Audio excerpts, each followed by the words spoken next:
2022 was one for the books, no pun intended. We learned so much about ourselves, others around us, and most importantly, what industries can sustain through a crisis. In this video, I'm gonna give you 5 great side hustles that I feel that anyone can start right now and be successful in 2023. Number 1 is gonna be OnlyFans, but not like the pictures or the videos or the feet or... You're nasty. You get what I'm saying? Not like that. You can have something valuable you're offering, like information that people can subscribe to get access to. There's a YouTuber by the name of Bandman Kevo. I'm sure you've heard of him. A lot of people were in my comments saying, hey, he stole your box trucking video, but we're not gonna go there. He's making hundreds of thousands of dollars every single month by dropping credit, business, and a bunch of other useful information to whoever wants to subscribe and learn. So like for me, I have a lot of people reaching out to me because, you know, my box truck video blew up. It has over 1 million views. I have so many different people reaching out to me. Hey, how do I start this? How do I get loads? How do I get a dispatcher? How do I find an insurance? I can honestly set up an OnlyFans just off of that information and have people subscribe and pay me a monthly fee. You may think you don't have anything to offer, but trust me, you do. As long as you have a voice, people are always willing to listen. Just think about it. Those OnlyFans, like, you know, the other type of OnlyFans. Think about how many people are paying for pictures that girls are already posting on their Instagram. People are just really weird. Like OnlyFans is like a automated type of thing. So like, let's say women are posting pictures that they already have on the internet. They post that to their OnlyFans, and OnlyFans automates messages that it sends to those guys saying, hey, how you doing? If you want to subscribe or you want to buy this picture. I'm not speaking from experience, just so you know, but it's something that people are already paying for. So if people are paying for just pictures, imagine people pay for information.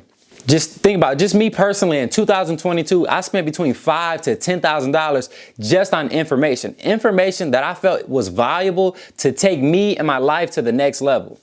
So just think about the information that you can provide to people. I don't care if you're fixing phones, you're cutting grass. There's something that you have that's valuable information that you can sell to other people that are willing to pay. Number 2 is a service-based business, but not actually you doing the service. Just follow me a little bit, just listen.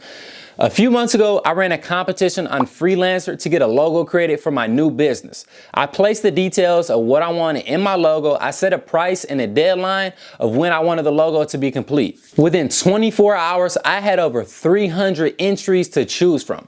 I had the ability to nitpick every single logo based off my needs, and in the end, I chose which logo was the best and I rewarded them the money. That sparked a great idea in my mind. You can set up a logo designing business, but never actually have to do the logos. You can middleman everything. So for my first business, I used Fiverr. I think I paid like 50 to 100 bucks. I said, hey, let me nitpick through all of these people, find who does the best logo. They did my logo. I paid them the $50. But Freelancer was a completely different model. So what you can do is on Freelancer, any service that you want, like for example, my logo, what I did was I went on there. I said, hey, I'm going to spend $50. I want my logo to look like this. And I'm going to set up a competition for 3 days. Anyone who wants to create my logo and win that $50, they can submit in the entry. So if you set up your logo designing business, anytime someone wants a logo done, you have to tell them what details they would like, give them a price, outsource the design, and send all the ideas to the client until they pick the final project. The great thing for you is, let's say you send 300 designs to your client. That client has the ability to nitpick all of those designs. They can say, hey, I like the logo from number 9, and I also like the logo from number 30. Can we combine these and just figure out exactly how we can merge these together to find the best logo? That's something that you can do. You can go on Freelancer and tell them the exact details. You can just be communicating with your client and having the designers fix everything that you need for your client. This is something you can do with many different service-based needs. I've been outsourcing all of my YouTube videos and getting them turned into reels for a little bit over a year now. I thought I didn't have the tools or the skills to create them on my own, but to my surprise, I went on youtube.com and I learned a bunch of different things. I knocked out a few of those in a couple of hours, saving me a couple $100. Yes, I'm still gonna continue to use my video editor, but when I have free time, I'm gonna knock out a few of those myself and I can upload even more content. I'll leave one of the videos that I edited right here on the screen. Let me know what you guys think. Poor people that come from poor situations, or they're poor themselves, not just financially, but mentally as well. They badmouth money and people with money, not because they hate them or anything, but because they're not educated on the value of money and they don't understand how to make the money and keep the money. This book teaches you about the value of money and understanding money. A lot of times we go on social media and we see people with new things and we envy them.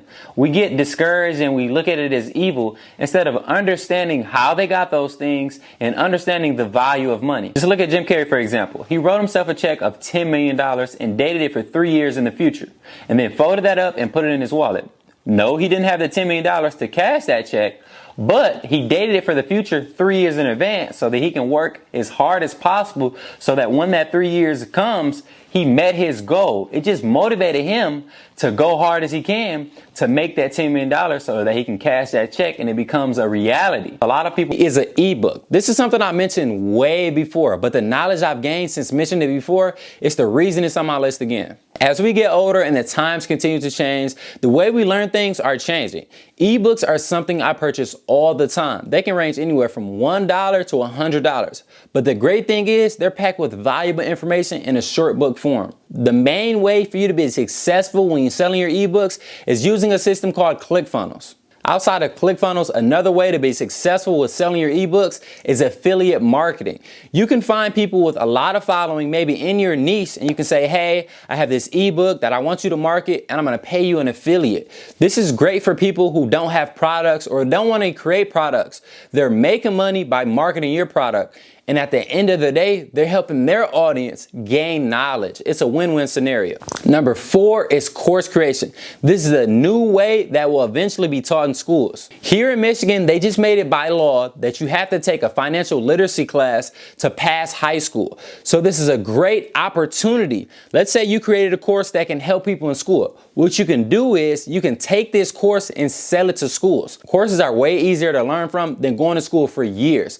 I purchased courses for as low as $250 and as high as $2,500. But one thing they all have in common is valuable information. You're learning from a proven expert in that space. They're mentoring you to success. If you have something you're good at, I highly suggest that you have someone record you teaching that skill and place it into a course. You can utilize teachable.com to host your course. Once you have your course on that platform, you can run an affiliate program, paying your affiliates 30% of the sales that they bring in. For example, I bought a course 2 years ago. That course was $500. Anytime I recommended somebody to that course, I got $150. That's great. Honestly, $150 for never creating a course myself, that's a win-win scenario. It's always a great opportunity for you and your affiliate to make great money. Number 5 and the last on the list is a barber. A few years ago, you might have been thinking this is a joke, but right now I'm dead serious. We went from paying $20 a haircut to $50 to $100 just for a haircut. If you're a barber that's doing 10 heads a day at $50 a piece, that's $500, and I'm not even including tips. I'm not saying everybody can do this, but if you like money, you have the patience, being a barber just might not be a bad gig for you. You can go to school, learn all of the tools you need for a little over $10,000. You might want to sharpen up on your fighting skills before jumping in, because I'm sure if you mess some people's hair up, they're gonna be ready to fight. Them are fighting words. Honestly, if I go to you as a barber and you mess up my hair, I don't know, I might not be pulling the ladies. But I'm just kidding, I have a fiance. But for anybody who gets into your chair and you mess up their hair, hey, I'm telling you, they don't want to go to blows with you. So make sure you sharpen up on your skills and your fighting skills as well so you don't get beat up. All of the things mentioned in this video, like I said before, can be done by just about anyone. A barber, people laughed at this years ago. They would never have thought that people were paying $100, $200, $300 for a haircut. Me personally, I know I got this hat on, but do you want to guess? Like, leave it in the comment section down below.